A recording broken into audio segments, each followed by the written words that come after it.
Howdy, y'all.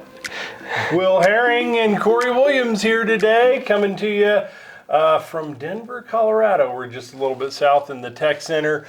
This is Wisdom Wednesdays, and we like to add whiskey to that. Whiskey Wednesday, whiskey and wisdom seems to go together. Triple W's, baby. Salud, my friend. Thanks for Cory. having us in today. Yes, sir. I'm excited today because, well, excuse me one better moment. do this. I'm excited today because we're going to talk about buyer psychology, okay? And you see it on the lending side. I see it on the buyer side out in the field. And of course, we communicate together as a team to serve our clients at a high level. And when people think about this, they think, well, that's just your opinion and my situation's different and all these things. But we've had some discussions around this. Mm-hmm. And really it comes down to facts and figures. That's right. Okay? It comes down to facts and figures. And the numbers don't lie. So I'll kick it off a little bit. We were just talking about this, like, has the whole world gone crazy? There's this mentality right now because the rates have done this. Well, primarily this, right? Going up. And we look historically, we'll hop into that here in a little bit, and we say, hey, we're still in a good interest rate, right? I'm buying real estate as much as possible, right? And yet people out there are just kind of, they're scared. Like fear is a real thing. Mm-hmm. And so that's what I'm seeing on our end is that people are scared to make the move. They're confused. Right. What do you see on the lending side? What are some of the conversations you're having with people as well? Great question. Great question. Thank you for coming in. Also, Cory and Company, great outfit. Living the dream team. It really is living the dream team. So, and I'd love to sit here and we can BS, answer questions, make sure folks know what they're doing and try and put things into perspective. So what I'm seeing on my side is the numbers. I'm a math guy. I love math. I love real estate as well. Bought my first house in 1986 with 11.5% interest rate. Okay. And right now we're looking in the sevens. There's some folks that I've locked higher, some folks that I've locked lower. But the fact is the rates are higher right now than they have been in the past. That should not be a barrier of buying a home because the math on the benefits side really outweigh the math on that interest rate. Yes, your payment's going to be a couple $100s a month more because we're locking today instead of last year. Well, we can't give you last year's interest rates.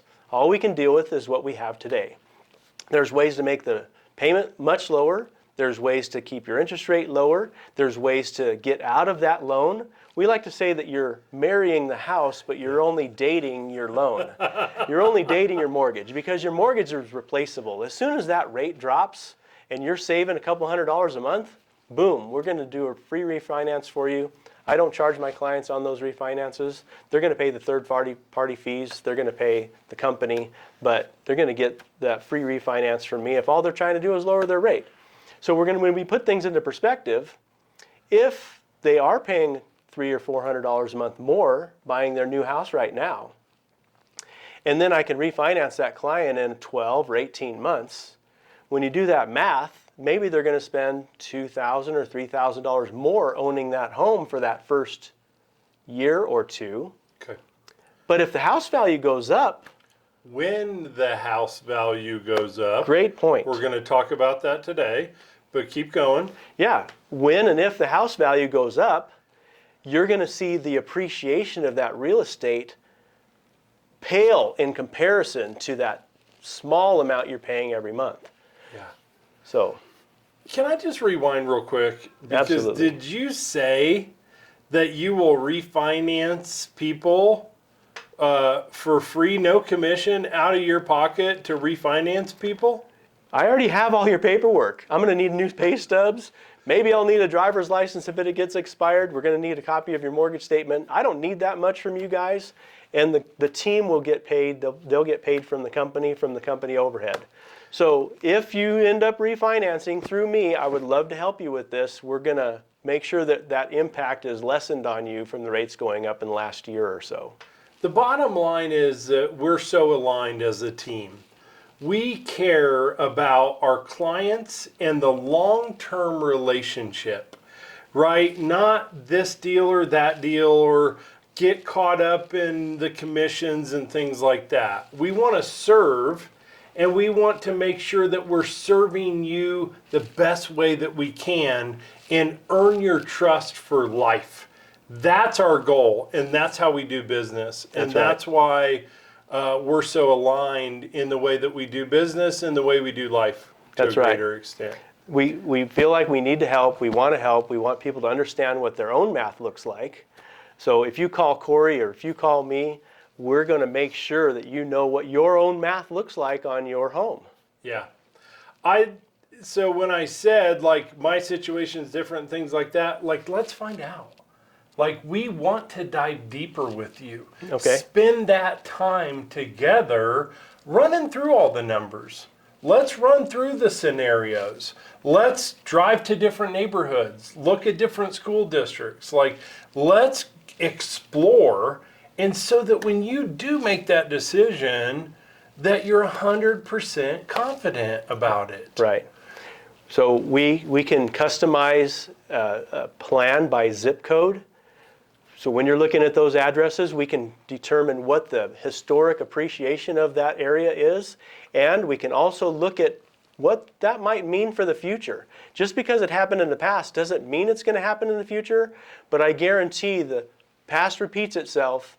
Sooner or later, you're going to see these numbers come back. You're going to see the rates come down. You're going to see the appreciation of your home still going up at a very good pace, as far as I'm concerned.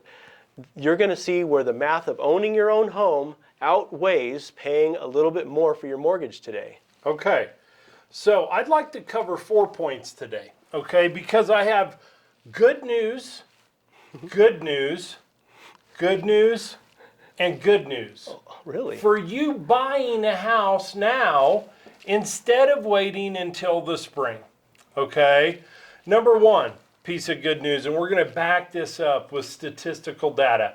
Number one is you're not paying rent. What's the interest rate on rent? 100% of what you're paying for rent is interest. Okay. 100%. 100%. So number one, you're not going to pay 100% interest. I'm pretty sure 7% is better than 100. Do we need a We don't even need a calculator for that.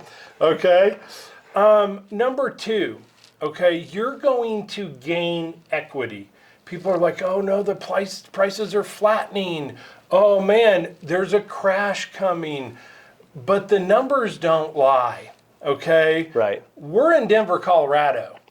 Could there be crashes in other states, I don't need to list them, that don't have the mountains to the west, don't have the economy that we have in tech, energy, tourism, etc.? The sun shines every day here. I do know that they started doing calculations on appreciation of real estate in 1975. The U.S. government started doing appreciation calculations. And there's only been 3 years in Colorado that the values went down. We're talking about the value went from X down. 08, 09, and 2010. Some neighborhoods took a little longer to reappreciate. Some neighborhoods didn't fall at all.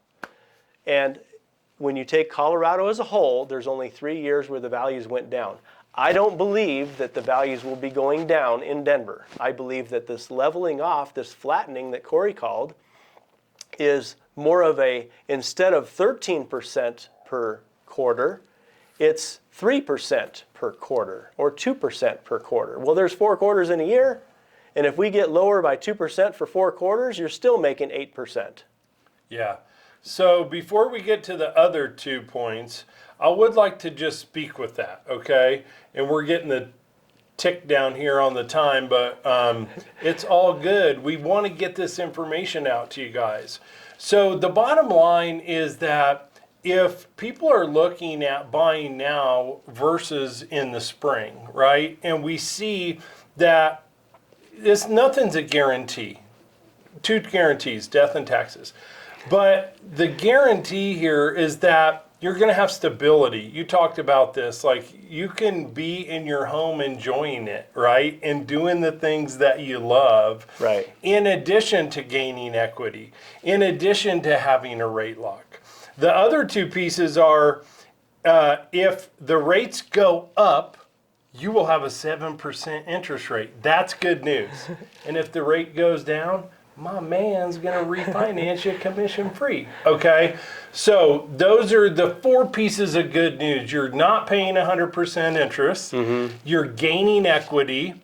If the rates go up, you win. And if the rates go down, you win by owning a home now. Right. Forget about the competition in the spring and things of that nature.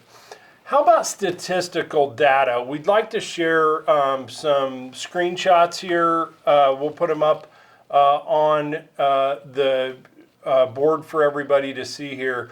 But let's talk a little bit about what we're seeing statistically here in Colorado. Okay, in Colorado, they started doing, again, the government started doing their calculations in 1975. The running total of Colorado real estate goes back 31 years. And in the last 31 years, we've had 596% appreciation in Colorado real estate. Now that's hard to believe, unbelievable almost. There's been 4 recessions in the last 31 years. And these advances of our real estate values are really speaking to how Colorado has been attractive as a state for people to move here. So the folks that already live here, like us, we're all going to gain appreciation based on more people realizing that Colorado is going to be an awesome place to live. So in the last quarter of 2022, right now we're in November of 2022, the last quarter that they have calculations from was the second quarter of 2022. Real estate values went up 2.8% in one quarter. When I do the math on that, 2.8 times 4 quarters in a year, we're still looking at over 11%. If we have all 4 quarters as bad as the last quarter, then you're only going to have 11% appreciation of your home. That's a lot of money. 11% of a $500,000 house is $55,000. I love math. That sounds pretty good. That sounds like somebody's salary to me. It's a lot. It's a lot. Okay, so your house is paying you a salary by you living in it. If you live in the house as a primary residence and you live there for 2 years or more, that appreciation is tax-free. When you cash out of that house, when you're ready to sell, when you're ready to upgrade, you're going to call Cory and Company. You're going to call the Living the Dream team, and you're going to ask them to sell house A and move me into house B. Or maybe you're going to say, I want to keep house A, turn it into a rental, and move into house B. So in either case, those funds, we're going to talk about this in detail for your situation, but those funds are tax deductible when you take them out of your primary residence. Okay. Guys, the numbers don't lie. Okay? The best time to buy Colorado real estate was 30 years ago. The second best time is today. That's a Chinese proverb. You got that right. The best time to plant a shade tree was 20 years ago. You get the picture. Second best time today. Let's grow together. Will, thank you, my friend.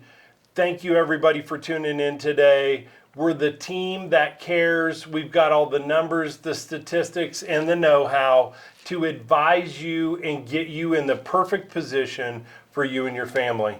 Well, until next time, so long. Thank you.